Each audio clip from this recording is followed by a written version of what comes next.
Здравствуйте, тельцы! Сегодняшний второй прогноз мы делаем для вашего знака зодиака.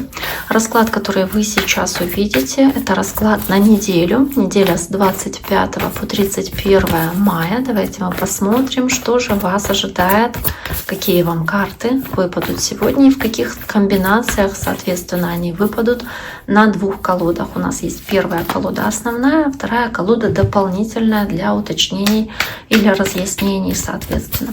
Давайте посмотрим, что же у нас получится на следующей неделе. Тем временем, пока я перетасовываю колоду, я напоминаю вам, что вы можете подписаться на мой YouTube канал. Также можете оставить лайк или сообщение под этим видео. Буду очень и очень вам за это признательна. Итак, тельцы, давайте посмотрим, что же ожидает вас, что ожидает тельцов на следующей неделе.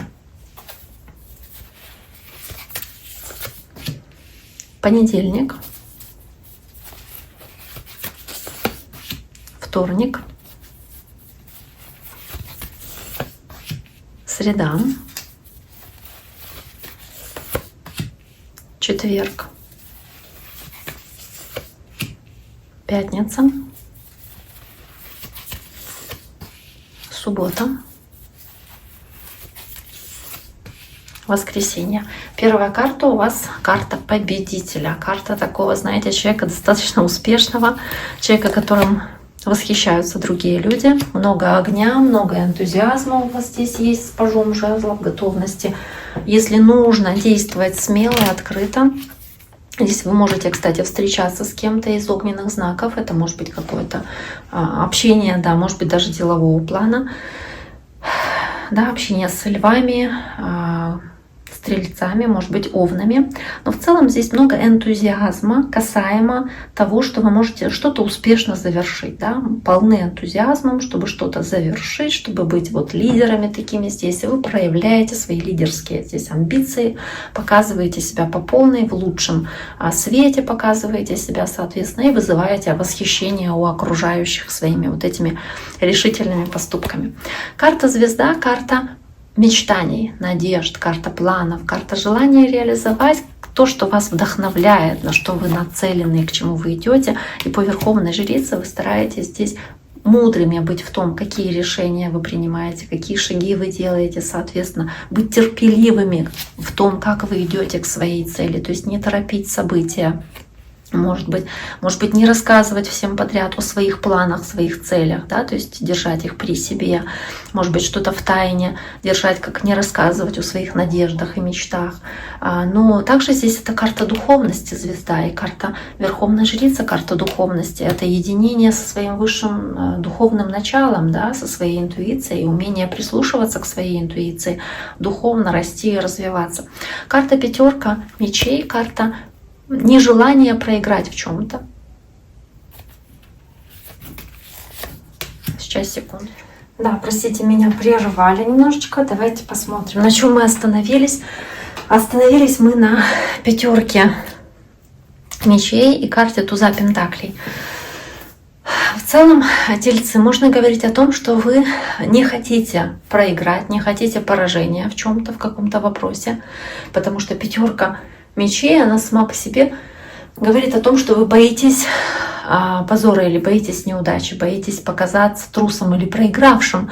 И так как ложится сверху карта туза пентаклей, то вы не хотите показаться зависимым в чем-то или не хотите, чтобы как будто бы кто-то считал, что вы не достигли этого сами, допустим, да, какого-то результата важного. Вам хочется похвалы, и, возможно, вам кажется, что нужно любой ценой достичь результата. То есть независимо от способа. То есть любым способом получить этот туз пентаклей, каким бы он тяжелым ни был этот способ, или какие бы он риски не нес в себе. Дальше идет карта двойка мечей.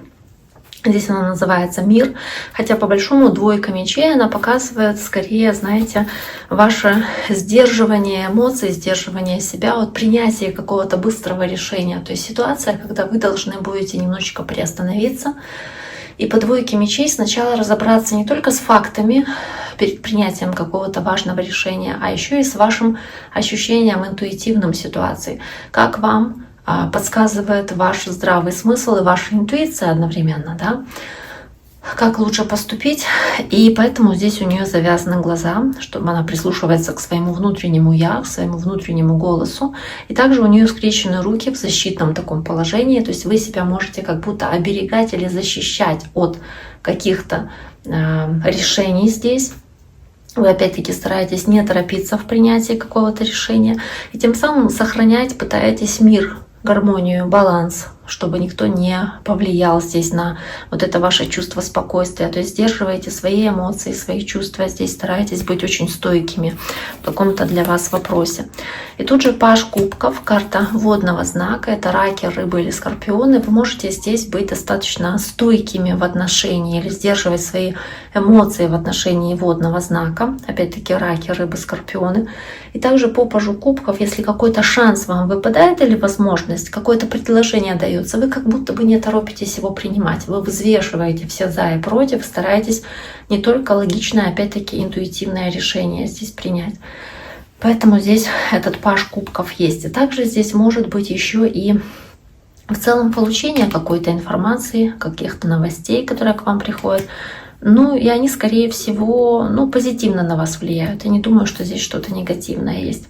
Карта правосудия, карта справедливости, которая должна восторжествовать, справедливости, которую вы хотите. Возможно, кто-то из вас хочет решить какие-то вопросы закона и порядка. Может быть, кто-то решает какие-то вопросы через суд. Здесь по пятерке пентаклей у тельцов есть желание решить какие-то, может, финансовые вопросы, каких-то вопросов выплат, касающиеся бумаги, какие-то подписать, касающиеся денег. Но здесь по пятерке пентаклей больше шаткости положения или переживания из-за своих денег, боязнь потерять деньги, боязнь, что что-то будет решено не в вашу в пользу, хотя на самом деле, да, здесь вы стараетесь, чтобы ваше решение было законным, правильным, с юридической точки зрения, с моральной точки зрения, правильное какое-то решение принимать. И вы хотите, соответственно, такого же отношения к себе и правосудия, справедливости в отношении себя. То есть вы ответственны в том, что вы делаете, вы хотите такой же честности, ответственности и порядочности со стороны других людей. Но вас может что-то разочаровать по пятерке пентаклей, вы можете столкнуться с какими-то неприятностями и с тем, что вы почувствуете какую-то шаткость под ногами, шаткость почвы. Пятерка пентаклей также еще может показать, что какой-то конфликт может возникнуть по правосудию. И эта распря, эта ссора, она может привести к чувству, как будто бы вы как одни, да, остаетесь, как будто бы не нужны или оставлены за закрытой дверью. То есть ощущение такое. Дальше карта королева пентаклей. Земная стихия, может быть, общение с земным знаком. Это девы, тельцы или козероги. А здесь, кстати, весы присутствовали, да? Весы. А здесь тройка мечей с королевой пентаклей. Но опять переживания, тройка мечей, переживания, боль, разочарования, какие-то тревоги связанные или неприятности, связанные с такой королевой пентаклей, то есть земной знак, либо с финансами, с деньгами. Для вас важное значение здесь деньги имеют. И карта четверка кубков, карта, показывающая, где-то апатию, уныние, может быть, желание просто отдохнуть от всего. И по четверке кубков у вас те возможности, которые у вас есть, которые вам даются, вы как будто их не хотите принимать или не хотите рассматривать. И вам нужно здесь сделать какой-то выбор определенный по восьмерке жезлов. И, скорее всего, вас кто-то может даже торопить это решение принимать, этот выбор делать. И это решение может быть хорошим предложением, может вести к какому-то хорошему прогрессу и развитию, но вы почему-то не торопитесь его принимать, этот кубок, который вам здесь дается свыше, потому что вас расстроила какая-то неудача, которая произошла в недавнем прошлом, может быть, на этой неделе. В принципе, на этом сегодняшний наш таро-прогноз для представителей знака Телец мы завершаем. Всем я желаю самого наилучшего всего. Берегите себя, берегите своих близких. До скорого!